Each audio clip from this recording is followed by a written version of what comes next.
G'day guys, welcome back to SuperCoach with DR and welcome to another one of our pre-season team previews.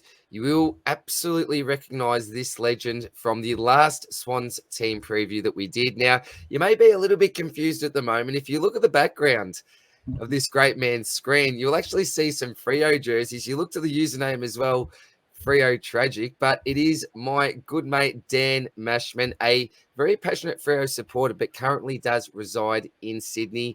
Mate, thank you very, very much for joining us again. How have you been, legend? Thanks for coming on. I'm great, mate. Thanks for having me. Yeah, it's we're running a little bit late, but that's all good. Yeah, it's been a hot day here in Sydney, so yeah, it's nice to just get on and talk a bit of football. I do sort of like the Swannies and GWS because there's the local teams here. I follow them pretty closely as well as Freo. So hopefully I'll have a little bit of insight into what's going on there this preseason. Fantastic, mate. You will be joining us as well for not only the GWS team preview, but it would be absolutely wrong, given the fact you're doing these two teams, that you wouldn't be joining us for the Freo team preview as well, the great Damo from the Footy Mailbag podcast. So absolutely rapt to have you on for all three, mate. And again, really do appreciate your time. Now, Sydney, there's a few decent options, I think, here, mate. I think one thing that probably puts some people off are the bye rounds that you see there, 5 and 12. We all know that 5 is shared with Collingwood. And if you're starting with your day cost types, I think we're going to get to a man in the ruck, Brody Grundy, who we'll talk about, but I think is an absolute lock this year. So how many Swans can we actually start with? It's going to be very interesting. But I suppose a positive way to look at this, mate, is that we actually get some free data come round zero because they do have the 2 buys. That means they are a round zero side. We'll be getting some key information on roles with some of the players that may be more of that mid-price point. So when we view Sydney as a side, some people may be put off, but remember, we do get some free data about the Swannies this year, mate. Yeah, they play Melbourne in round 0, and we all know what's been going on with Melbourne this preseason. So I expect it to be a pretty interesting encounter, to say the least. We'll see if Clary's there. I'm not sure if he'll be fit enough, but I've got a sneaky suspicion he might be the sub in that first game, just between you and me. I think they put him in a vest just to teach him a bit of a lesson.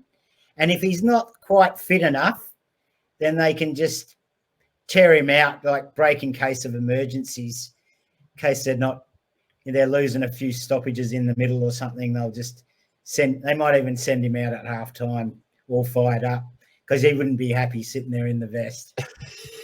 I'll tell you what, that is a take, mate. I absolutely love that. Very That's my take for round 0. Love Clary's still there in the vest, waiting to get on, snorting the ball. That is brilliant, mate. That is a brilliant take. Absolutely love that. And love Big Clive there in the profile picture as well, buddy. One of my favourite Freo players to watch back in the day. So, mate, let's get into this. We'll start off in defence. Now, we are going to start off with, well, let's be honest, he's been SuperCoach royalty of the past in our defence. It is the Seagull, Jake Lloyd even. 30 years old this year, so 22 games in 2023, averaged just a tick over 95 there, 23.3 disposals, 0.9% ownership at the moment, mate. So I'm thinking like lots of the competition at the moment that his best days are most likely past him. But look, got some bonus points from kick-ins last year, 85 in total, played on 95% of the time. Surely made his past his best. What do you think about the Seagull, Dan? Does he have any relevance whatsoever? Or do you think he's someone that we pretty much just skip past this year, buddy? Yeah, I mean, looking at his numbers, 2022, I think he might have had a couple of injury games in there, but he averaged 92.1. So, like, last season was kind of almost a little bit of a bounce back for him, getting back to 96.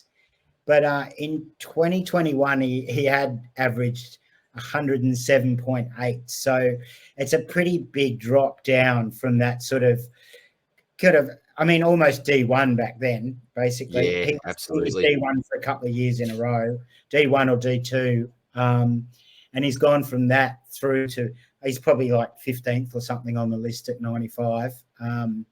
So yeah, I think his best days are behind him, especially with who we're probably going to talk about in a minute. But Blakey, he's sort of taken a bit of the ball off him. They're using him more to get the ball out of there quicker. And I also think the Swans aren't mucking around with it as much as they used to. They've always been a team that likes to sort of possess the ball a little bit and build it up, and then sort of attack a little bit quicker on the attacking side of 50. But yeah, I think they're starting to play with a bit more dash. I think all teams are trying to. So that limits his, I mean, it's not really a couple of posies here and there, and he's back to over 100, but I just don't think he can get there. Absolutely agree with that, mate. And that was a nice segue into the next man we're talking about here. I've just put the lizard. When I think of Nick Blakey, it's just a lizard for me, Nick Blakey. But love this man. If we look at his age there, mate, he's pretty young to be playing AFL football. I've just noticed that, age 2 years old, according to me. But I think that's certainly early 20s. But 23 games last year, almost reached the 90 mark for an average 100 kick-ins. So he was the main man when it came to the kick-in duties. 20.5 disposals. 1.7% of the competition currently own this man. He's one of my favourite players to watch in the comp, as we have mentioned up above there on the slide. But, mate, tell me what your thoughts on the lizard are. And we were talking pre-podcast. There was a fair highlight from the last match that you watched. Yeah, I watched that. Yeah, go back on you're on YouTube now, but go and look at the highlights on the Swan site of Blakey's goal. He has about 4 touches and runs about 85 metres with his hair going everywhere. And he's just an amazing, like, if you don't want to win SuperCoach and you just want to have a good time, pick him, because he's great Absolutely. to watch. And he'll score okay. And, he's not going to make you any money, but you'll have a good time watching Swans games if you own him, because, he does something every time he gets the ball. Like, occasionally he gets caught holding it because he's just trying to run too much. But he's a good player. I don't know if he will ever get quite to that primo status. Do you think he can kind of, I don't know, it'd have to take Lloyd to sort of get moved forward, or something weird to happen with Lloyd, I think, for him to step up. And even then, I think there's probably a couple of other guys around him that might take a bit of the slack as well. So I could say maybe getting to like 95 or something similar to what Lloyd's doing, but I don't think he can do too much more than that. And a lot of his ball's outside ball as well. He doesn't really find the footy himself. You don't see him sort of tackle much, or he's more like a receiver, 1-2 guy. And he does take the odd intercept mark, but he's not really an accumulator as such, which is what you want from a halfback flanker. Agreed, mate. Absolutely agree. Maybe one for your drafts if you get involved in your SuperCoach draft. Could get a bit of a bargain. Maybe for a D3 or something in your draft, like D2, D3. Yeah. And I think most people in the draft format, mate, do play for a bit of fun as well. So, it should be a very fun selection if you do go with him. That's it for defence, mate. We're getting straight into the midfield here. And let's be honest, one of the most exciting plays in the comp, an absolute young star, right up there in Brownlow calculations last year. It's Errol Goulden, 21 years of age, 23 games last year. Look, that 2023 average, 111.3. So talk about a breakout year. Wasn't this man just phenomenal? We all know what he did in that preseason game. I think it was around the 180 type score, but a tick under 27 disposals as an average there, almost 10 contested, which is nice, has a decent type balance, more of an outside type player, but certainly not afraid to get his hands dirty, 5 tackles. Now, currently over a quarter of the competition are selecting this bloke in their starting side. I think for me, mate, I would be right up there with them, if not for the fact that they've got a bit of a dodgy buy for me. So what are your thoughts on Errol Goulden, firstly as a player and his prospects this year, and then as a starting pick in 2024, mate? Oh, I mean, I don't know who coined this term, but yeah, he's got what they call observable thirst. So he just wants the ball. Like, the guy will run, the length of the field just to pick up a handball. Like, he just wants it so bad. Although he doesn't handball much. Like, that's the great thing about this guy is he tackles.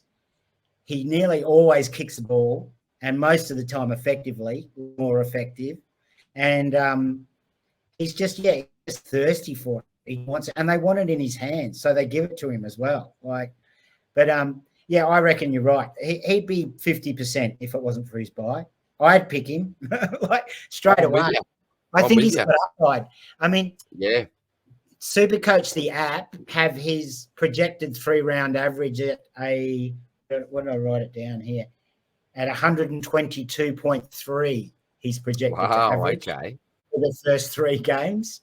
So might be worth getting for those 3 games before his bye. Wow, yeah. The thing about Errol is that I think he had about 7 or 8 games under 90 last year. And so he just has that ceiling. Like, he had multiple 145, 150 games. I think he went 160 and then 154 back to back mid-year. So he's got massive ceiling, and he does have that ability to get away from you. I think he could be one of those guys that has a few good weeks and gets to 700K, and he'll be very hard to get to as far as paying for him.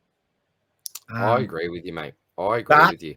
With that low floor, he could also drop a couple of lower games, and you might be able to pick him up for 580, 590. So I think as he gets a bit older and he gets into his prime, those floor games will come up a bit, and he'll just be a beast of the competition. But I think he'll still rotate off the wing a bit, but I expect a bit more mid-time for him this year. And I could see him averaging like 115, 117 this year, like a good 4 or 5, 6 points up on what he's averaged last year by just raising some of those floor games and still hitting a few of those, especially having a decent ruckman. Like, this guy was, I mean, I know he didn't play that much midfield, but they didn't have a ruckman most of the year. Yeah. Like, he's sharp taps, and they're trying to sharp taps, and they're trying to work around and pay defensively off other midfields. Now they've got Grundy there.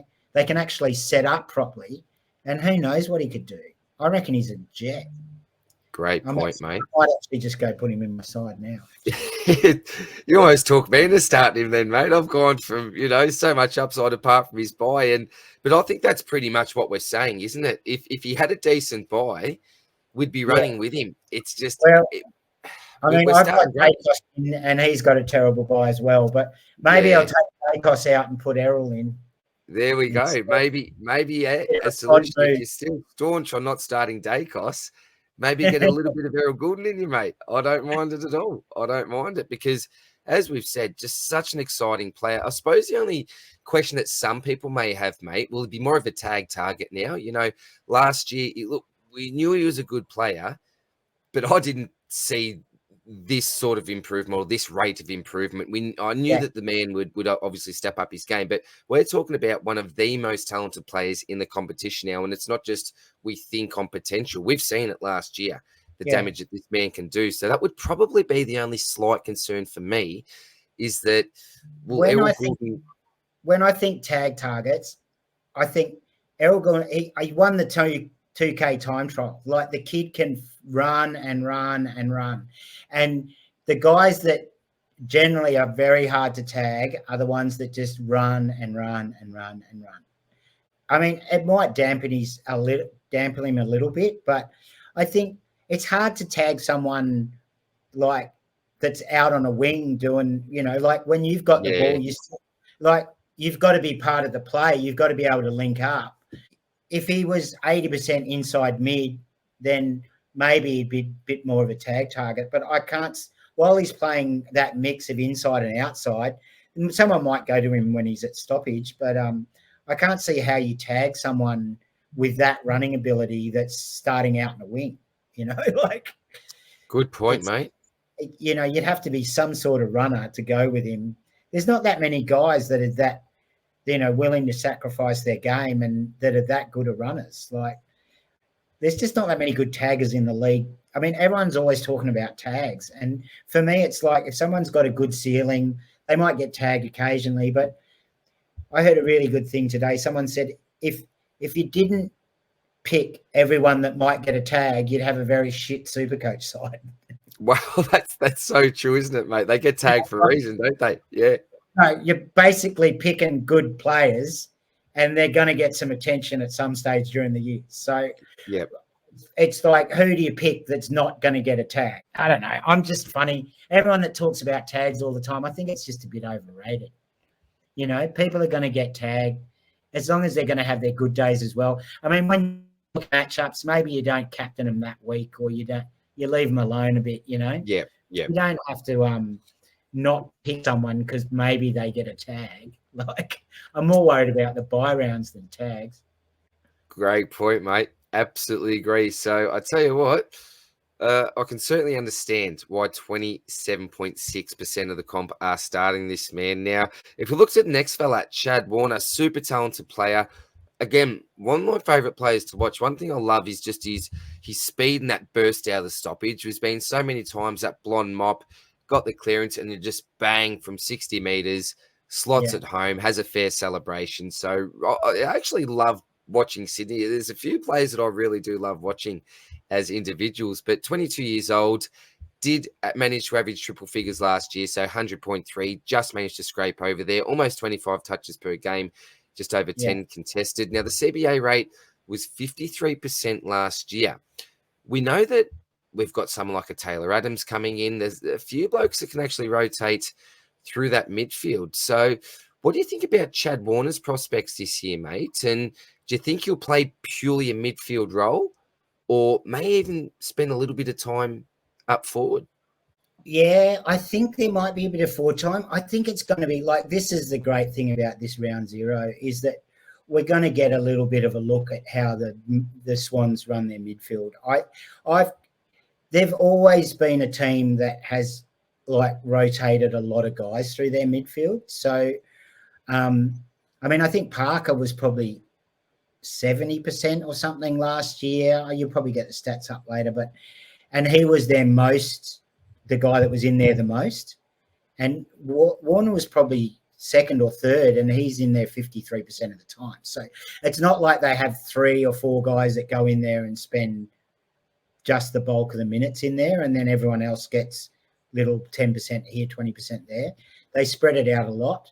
I think he can play half forward quite well as well. He played quite a bit forward in that practice match. I'd love to get him as a DPP if they could just if Adam's body can hold up and play a fair bit of inside mid, and they're trying to like experiment with that early, and they give Chatty a good run up forward, getting him as a DPP forward would be a blessing, because I think he can go 100 again, maybe even 105 if he steps back into the midfield later in the season. But he's a good player. He's still young, 22.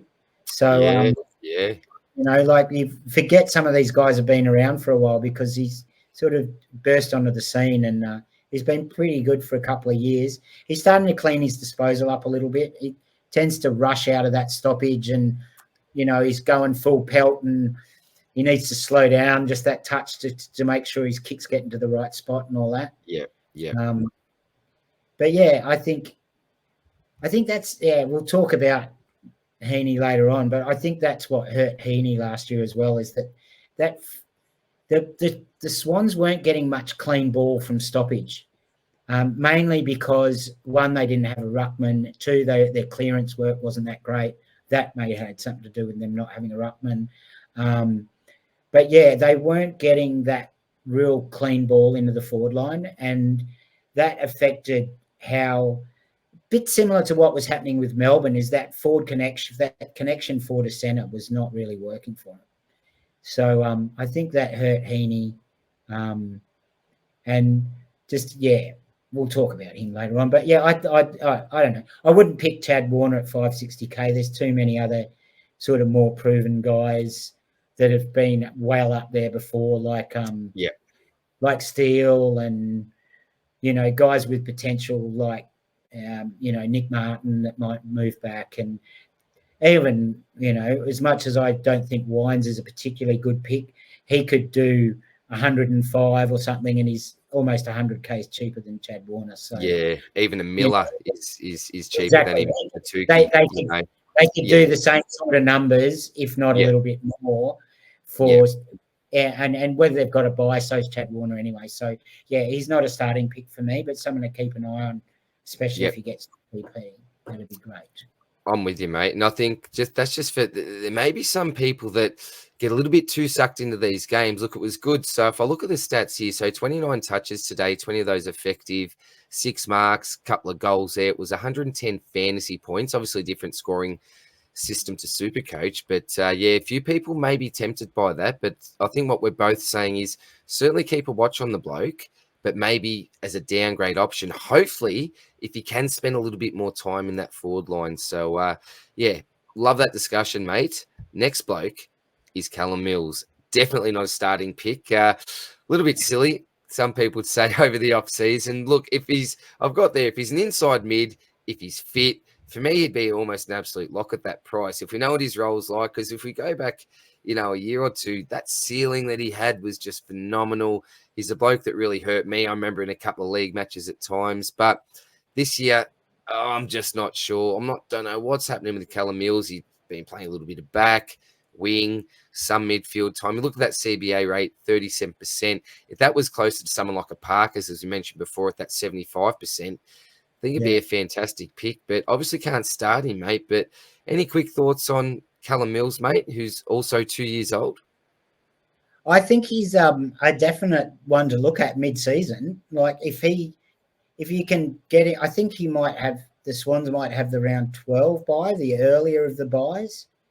So if he's in after that, when we're looking for players and he's that price, like, to be honest, even if he moves back, he's probably still going to average over what he's priced at. So he might be a good kind of M9, D7 kind of floating guy at the end of the season if we've got the money to throw into that sort of thing. He could be that extra player that we're looking for that you can pick up a bit cheaper.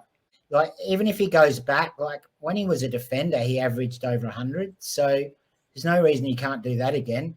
I mean, I had him at the end of last year, and that last game, I think he scored 140 or something. Like, he was really down back. He was taking intercept marks. He moved into the middle, got a few. Like, the guy can score in so many ways. He can put together a 50-point quarter very quickly with a few CBAs, and he's just the downside is that he's Mr. Fix-It, and he's very unselfish with the way he plays. Yeah. He's the opposite of observable thirst. Yes, he is. He's the opposite of Goulden. He'll just do whatever the team needs. But But you make a great point. And what I love about someone like Mills as that sort of D7, M9 type pick is that ceiling. The blokes that you want in that position are those blokes that you can hopefully loop or just chuck the E on. And if they go really big, then bring them onto the field. So that's why I like someone like a Mills, if you're in that position. And maybe some people with, the extra 4 trades this year, and it's a discussion for another time, but maybe that's something that people could be thinking with one of those trades or two, however you want to use them. Maybe I'm aiming to get that extra player like your Mills that just can be that floating emergency. And if he does play back, as you said, mate, the chance of some DPP coming in. So, there's a bit with the Callum Mills pick, obviously not as a starting pick, but definitely one to keep on the watch list, mate. Yeah, I mean, they're not going to move him forward, and probably the worst thing that could happen is they put him on a wing. But if he's playing down back or centre bounce midfield, then he's probably going to, at that price, he's going to outperform his price. That's all I can say. Like, whether it's 95 or 100 or what it is, but he should quite easily outperform that price. So. All right. The next bloke here, Angus Sheldrick. So really interesting player. I know that there was lots of people who said at the end of last season, I'm going to lock Sheldrick in. Unfortunately, just a midfield selection this year. So I think maybe if you had some forward status, few more people maybe sniffing around, only 1% ownership at the moment. But for me, it was pretty impressive when he did play some football last year until he was struck down by injury. I remember at the time, it was out of Windhager, Dev Rob, and Sheldrick. And I ended up bringing Windhager in. And in the end, I think he was probably the best pick by the end of the season. But I remember thinking at the time, watching Sheldrick play, damn, I've made a big mistake here. Sheldrick was definitely the one that I should have jumped on there. 30% CBA rate, so a pretty decent role. But I think he's a really impressive young player. Was on fire before that injury struck. But, mate, I'm not even sure these days with some of the blokes that Sydney brought in, if he's even in the best 22. I'm unsure about what that role's going to be. Can you shed any light on any of these burning questions, mate? For me, anyway, he's just a natural footballer, but I don't think he's quite got the tank or the fitness to play out the minutes at AFL level yet.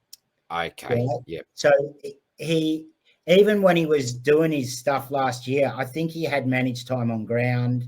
He wasn't doing... he's like 65, 70% time on ground stuff. Like his points per minute are mad. Like he knows how to find the football, and he tackles, he does it. He's just a natural footballer. But I just don't think he's quite, they'll build him up over time, but he's not one of those like natural athletes. He's a footballer first. And and in today's game with all the running that you have to do and all that sort of stuff, I just don't know whether he's going to... He might be one that gets a bit of a vest every now and then. They bring him on for a half, or he might even be, if they do start him, he might be someone that gets vested and they'll bring someone else on for some fresh legs or whatever. So I think he's a hard one. I mean, if he was the same price as Roberts, who we're probably going to talk about soon, and he was, if we knew he was best 22, even at that price, you could have a look at him. But, yeah, I don't know if there's much room for someone in that price range in our midfields at the moment. That's the key point. I think you can get close to those scores from someone that's like 124K, or you can go up another, 150, 200K and get someone that's best 22 definitely, that can maybe go 100, 105 with a Wines or a Matt Crouch or a Nick Martin type. So, I don't think there's much room for Angus this year. Hopefully he doesn't go too nuts and we get him next year. Can he play a bit forward, please, so that we get him as a forward? Yeah, that's it. Get him to get some DPP. I don't think he can play anywhere else than the midfield, though.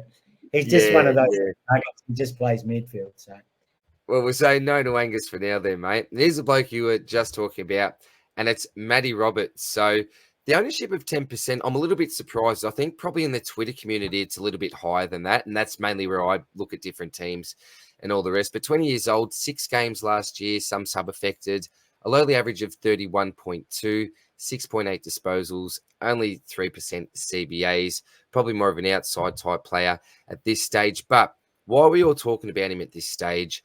Well, it's a fact that he has been training in defence during the pre-season. Now, the question I've got, mate, there are a lot of blokes in Sydney that can play this role. We talked about the lizard types. We've got a few other types as well that can roll back through there.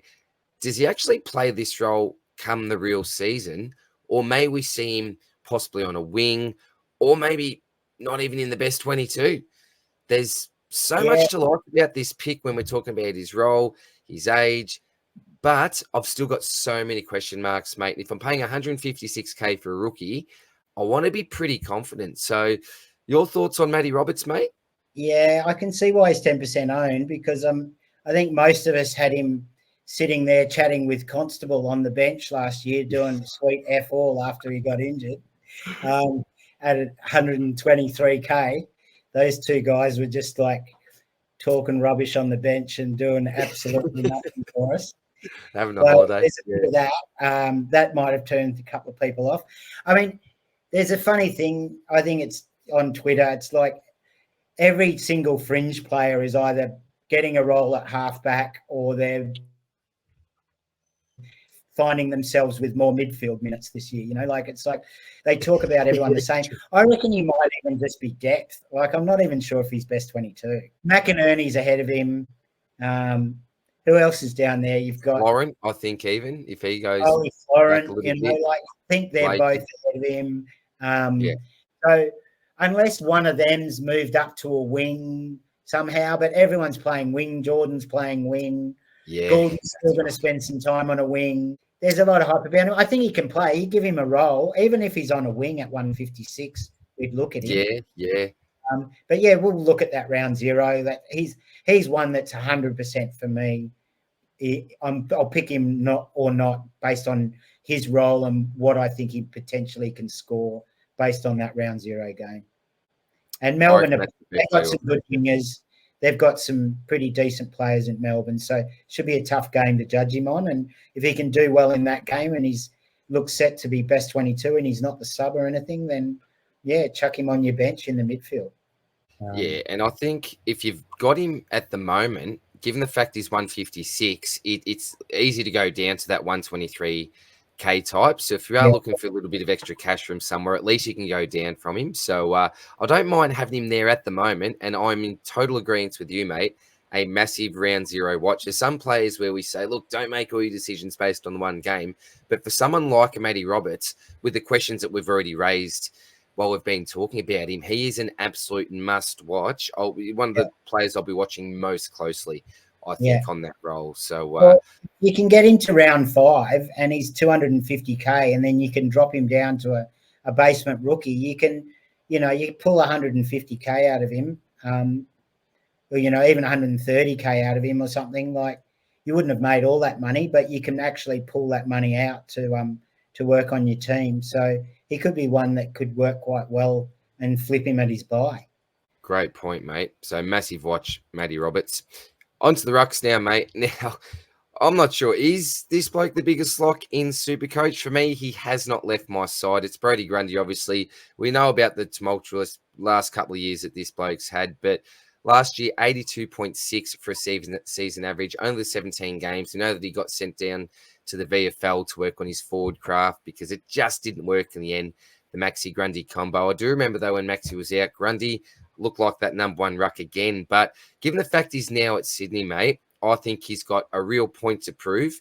And I think he actually played pretty well against a bloke that's, 100K more than him in Kizza Briggs. So what do you think about Brody Grundy, mate? An absolute lock and throw away the key? Or do we need to at least raise some questions about how he could potentially be a bit of a dud pick? What do you think, mate? Is there any downside to selecting Brody Grundy at all? I don't think there's any downside. I think from what I know of Brody Grundy, I actually know a guy who's an author, comes into my work and stuff, and he did a Machu Picchu tour with Grundy and got to know him quite well. And he said that he's actually not your usual sort of blokey footballer. The guy's a bit of he's a thinker. He's a bit more sensitive. He just happens to be a huge bloke that's good at playing football. And I think that the Pies worked out how to get the best out of him. Nathan Buckley and stuff, like, talked to him in a way that he understood, and he intellectualized the game. And I think that all kind of fell apart when he went to Melbourne because, as we can see now, there's problems with the culture at Melbourne and stuff. And I think he felt a little bit outside. He wasn't the main guy anymore. And although Maxi would have tried to bring him in, he was the guy that, imagine Max is the guy that's trying to make you fit in, and he's the guy with your job, Awkward, yeah. Yeah, awkward. So I think that he's going to be really happy up here at Sydney. He's not getting bothered in his time off. He can concentrate on his football. I think the culture at the Swans is really strong to nurture a guy like him. They're all going to get around him. You can be an individual there as long as you toe the line when it comes to the football side of things. They understand. Rampy's a bit of a different cat. Like, I think you'll get along well with him as well. Like, I think, there's some people up there that I think will really help get the best. And he's got Dean Cox, who was probably one of the best ruckmen of all time. when it comes to a SuperCoach as well. Yeah, he's his coach. He's basically his midfield coach up here. So for me, that all bodes very well. I look back at some of his numbers. In 2019, Brody Grundy averaged 130 SuperCoach points. That's 130, right? He had 6 games over 150 points and 3 games under 90 for the whole year. That's close to 50 points on his average from last year. That's crazy, mate. Like, that is crazy, isn't it? Massive. And then in the COVID year with the limited time, he still averaged 120 in 220. Massive. And then he was injured the following year, and then he went walkabout and blah, blah, blah. So yeah, it's crazy to think what if he even gets back to a little bit like that. I mean, he could potentially do 110, 115 on a small SCG. I mean, what's that? 30 points upside. Like, yeah, I agree. It's massive. Yeah, it's massive. So, and if he gets within, say, 5 points of Marshall in English, then you can probably keep him the whole year and build the rest of your side really strong around him and get in the better mids and do really well. Like, I wouldn't be surprised if the winner at the end of this year still got Brody Grundy at, R1 or R2 at the end of the year. I can't see a world where he doesn't average at a minimum 105. Yeah. I just really can't see a world, mate. And that's 22.5, basically, points on his current average. So I think he's the biggest lock in SuperCoach for me, Brody Grundy. And it's just a matter of who you pair him with. Whoever else floats your boat. It's another discussion, but I'm just going Grundy at this stage, mate. I'm not looking to stuff around too much. The other thing, that Jaden Popowski, is it Popowski? Anyway, he's the stats guru. Is amazing. Yeah, stats guru, amazing. Right? So what I thought about him and the SCG is that you get more points for defensive 50 and forward 50. Now at the SCG, it's just the square, and then you get forward, and so half the ground is either there's not that much midfield space. That's an unreal pickup. In defensive 50 or you're in forward 50, so you got to score more points, don't you? That's so true. That is so true. That plays on the MCG all the time. They've got all that room in the midfield, so you're getting less points in that huge midfield space. Whereas on the SCG, you're getting bonus points by being either forward or back. Anyway, just something I thought about. That is elite.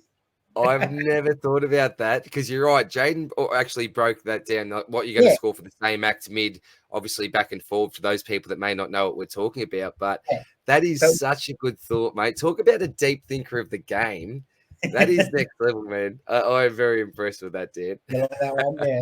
So that's why Grundy's going 110 because he's going to get back and take some defensive marks and he's going to push forward. I don't know if he'll push forward and kick too many goals, but he can just sit behind the play there in the centre square and kick behind the play and take a few defensive marks and we'll be sweet. I'm happy enough with that, mate. I'm happy enough with that. Beautiful, mate. Absolute lock is Brody Grundy. Now, a man that you did touch on very quickly before is this man, Isaac Heeney. Now, I'm going to say straight out, I'm not going near him because bad things just always happen with Isaac Heeney and myself. We just don't have a great relationship, but there is no denying this man's talent. 27 years of age, so really should be coming into his prime. Long-term contract in Sydney, loving life up there, making some nice coin. Look, Dan, I'm just going to go straight to you, mate, because I'm a little bit biased with the Isaac Heeney selection. I know that during the latest practice match, that he did spend a bit of time in that midfield, and some people are now sticking around he's again. Going to the midfield and average 105. Is that what's going to happen? The last 5 years, every year going into the midfield, and he's going to average 105.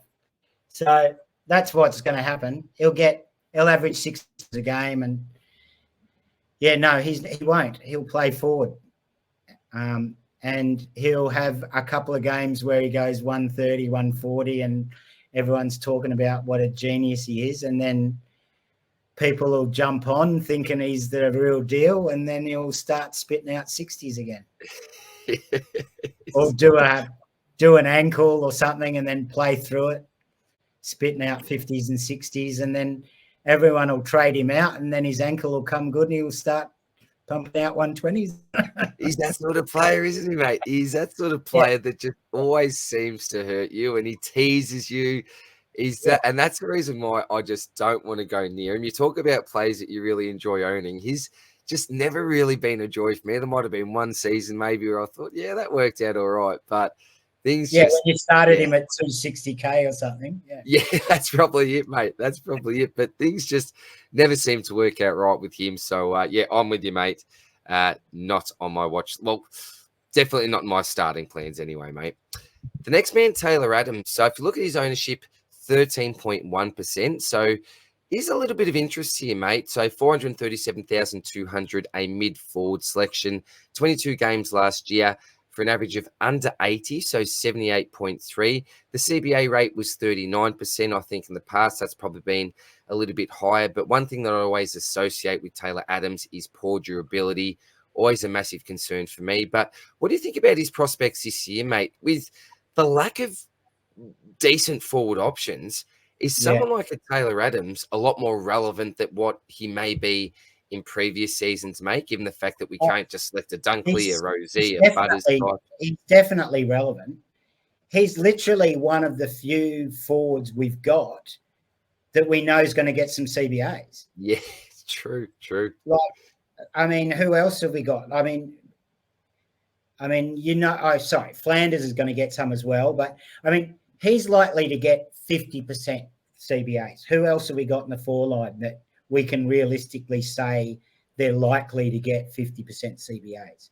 I don't think he would have come up there, and he's left the premiership side. I mean, I know he wasn't getting a long contract down there, and he was probably getting pushed out a little bit, but even still, they would have been picking him as a midfielder to bring up. So I think he'll have something to prove. I can see him going well the first 6-8 games until maybe there's an injury or something, but I think the smaller SCG suits him. I'm not sure if he's a prolific runner. I think the smaller confines and spaces will actually suit his game compared to the wide expanses of the MCG, where you can get a bit lost at half forward. Yeah, I don't mind him as a pick. I remember one year when I was early in my SuperCoach career, and you could pick him as a defender, and he'd had terrible run with injuries, and I was like, I'm not picking him. He's going to get injured. And he played every game and ended up D1. That's right. And I couldn't get him in. Yeah. I went to try and get him in, and this is when you had very few trades, and you could, if you weren't trading in the D1 or the M1 or the F1 because you never had the money to actually, it would have ruined the rest of your team, you wouldn't have ended up anywhere near full primo if you start trying to trade in the top guys on each line. I mean, it's still a bit like that, but even with extra trades, but you weren't doing it back then. And so he killed that season for me. So, I don't know. I think he's certainly one to look at in round 0. I mean, for me, he'd be another one I'd consider starting, if something happened to Flanders maybe, or at the moment I've got Grundy and, like I said, Akos, and maybe a Finn McRae, maybe a James Jordan as ahead of him on value and who I want to start from that buy round. So he's a bit down in the pecking order, but I don't think necessarily he'll be a bad selection. I can't see him with 50% CBAs underperforming that price. I mean, the worst that you're probably going to get is like an 80, 85 average out of him. I wouldn't expect much more than a 90, 95, but I think he'll be in that range somewhere, which is probably good enough for a forward. It's just his durability. I don't think he'll last the whole year. I think if you get him to the buys and then swap him out with Mills, I think they'll be pretty happy. That could be a bit of a tactic, mate. There you go. So, because you're right, durability, always a big concern with Taylor Adams. But, no doubt how hard he actually goes at the ball, mate. The bloke you just referred to, James Jordan, 275,500, a mid forward, so some really handy DPP status, 23 years of age, 17 games last year for an average a tick just under 50, a CBA rate of 27%. 21.9% of coaches are currently running with him at this stage, mate, looking for that wing, maybe / inside mid role when required this year in 2024. But my question to you, mate, do you actually think he's best 22, or do you think he's someone that is a massive sub risk? Because we talked about, again, pre-podcast, that you've got your Fifes, your Billings, your Harms, these type of blokes. You could go all the way down to a Lazaro type, a Windsor type, where you're saving 100K on a James Jordan. So what are your thoughts on James, mate? And very quickly, just looking at the stats today, James Jordan. So 18 touches, 66.7% efficiency, 1 free against, free kick for, 73 AFL fantasy points.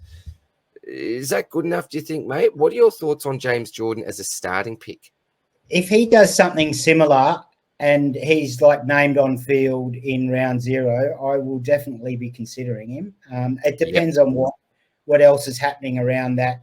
I've basically, at the moment, I've got Billings in that spot, but that F3 spot for me could be James Harms, James Jordan, or Billings, depending on what happens with that, with like preseason stuff and then leading into that round 0. Particularly round 0 for obviously Harms isn't playing round 0, but the other two are. So whoever's doing the best there, who I think is going to have the lower break even, seems to have the better role, will probably move into my side. It's just very up in the air at the moment, very much. I think he's got the ability as a footballer. I think they want him to play. I think more than likely, I'd say he's best 22. I think they'll find a spot for him. They brought him up for a reason. Is he a sub risk? Maybe. They'd be pretty cruel to make him the sub after all those subs last year. He'd just be like, talk about head tilt. He'd be like, fucking hell. I think he's definitely worthy of a consideration. He's not in my side at the moment. Billings is 25K cheaper, so I've got him there for now. But I think he could end up in my side. We'll just see what happens round 0. And that's been a bit of a common theme with particularly some of your rookie to mid-price type players. Round 0 is going to be a massive watch. And we've said a few times, it's absolutely free data. So, well, mate, that's all for the Sydney team preview. It has been an absolute pleasure, as always, having a chat with you, mate. We are going to have more of a chat coming up with the Giants than the Freo team preview. But it is pretty amazing, I think, your knowledge on the Swannies, even though they're not your supported team. I know you are living up there at Sydney, mate, and may get some of the good gossip up around New South Wales, but super impressive, mate. I run into Dane Ramsey occasionally, and I sort of know him to talk to briefly, but I sort of ask him how he's going. He said those boys are fitting in real well, and everyone's training really hard, and it's all the same stuff that he'd sort of say to anyone, I suppose. But he seems pretty bullish on their chances, and I think the Swans have got a very good age demographic. They're losing Buddy, but they've got some good young forwards. I think if they can get that midfield connection happening, and now they've got a decent ruckman, they might have a few holes with tall backs, maybe. They've got Hamling in. He might be able to fill a hole here and there, but he's not that big brute. They've got Tom McCartan, but he's still not that. They don't have that 200-centimetre guy that can just really pull down. I mean, now you've got these, Ben and Ben King, and, you've got these forwards that are coming through now, that even guys like Tom De Koning when he rests down forward, and Jackson, and these guys that are nearly 200 centimetres that taking the ball at the highest point, and they're very hard to defend. And, there's not too many guys out there that can defend these guys. So I think that might be a slight weakness for them there. But yeah, I do like the Swannies' chances. I think they'll make the 8 quite comfortably. Whether they get top 4 and go further on will sort of depend on, I guess, how seamlessly these new guys fit in and what can happen there. But they don't have too many sort of retiring players apart from Buddy, and a lot of their list is getting better. The Warners, the Gouldens, Yeah, lots of upside there, isn't there, with those type of blokes? Akey, all these guys are young. They're going to get better. So they're all hitting that sort of 50 to 70 game mark, and that's when your team really starts to hum, when you got your majority of your guys doing that. So, yeah. Anyway, lovely chatting to you, brother, and we'll get onto this again and see what we can find in the GWS one. I'll probably mention it in the GWS one, but I did mention Jack Buckley as a potential guy at 250k, but I said he was too expensive, and he ended up one of the best picks in the backline last year. That's right. But we all dismissed him. Yeah, I was like, he's a pretty good player. But I don't think he'd be any good. Anyway, how wrong were we? But, You're onto it, mate. Before we let you go, tell us where we can find you, mate. Get your socials a shout out, because I'm sure that after listening to this preview, mate, there'll be a few people that will love to give you a bit of a follow there. Oh, yeah. Well, I'm FreoTragic. You can see the little icon in the corner. I've got Clive there as my avatar on Twitter, and I'm on there quite a bit. So I retweet a lot of the journos and anything sort of SuperCoach relevant. So give us a follow there. You can always shoot me a DM, and I'm happy to chat on there. If is there from Freo you're looking at, or anyone we've talked about on the pods that you want a bit more info on, I'm always happy to fill in what I know and my opinion. So, yeah, give us a shout. Mate. Much appreciated as always, brother. Well, again, we will see you very soon for the Giants and the Freo team preview. But guys, thank you very much for tuning in again. Much appreciated, and we'll see you soon in the next one. Cheers, Dan. Good chat, mate. Bye.